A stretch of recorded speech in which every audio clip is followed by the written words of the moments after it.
What was your pitch to Johnny Depp for Black Mass?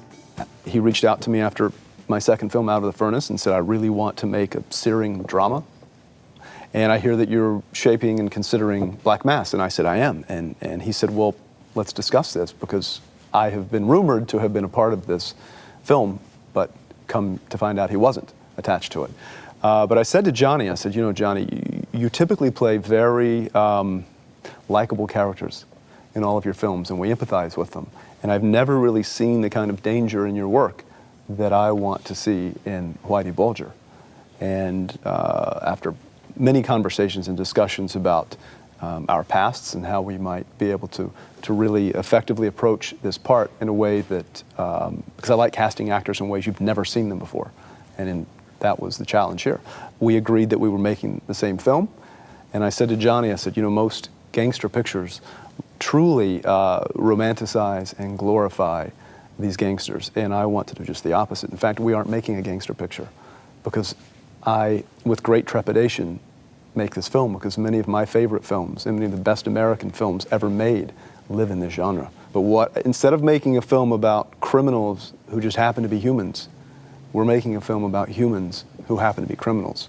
And that is not going to likely reach the audience that most of your films reach. That line, it may not reach the audience. Yeah. Was the studio aware that you were telling them that? Well, it's a family secret. Oh. Come on, you gotta tell me that. Come on, you could do it. Come on.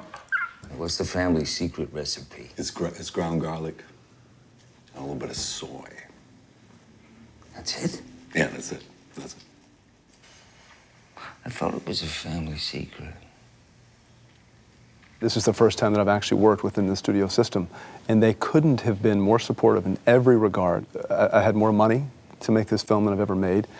You know, they were seeing the dailies every day. They knew that you're seeing one of the biggest stars in the world, whose movies typically make, you know, hundreds of millions of dollars, doing things that his fan base will not particularly like seeing him do. Yet they never once said to me, Scott, this is too violent, or the film is too languidly paced, those sort of things. They really let me make the film that I want to make. And I think it's, I don't know if it's rare in the studio system because it's only my first time having worked with a studio, but I would work with them in a heartbeat.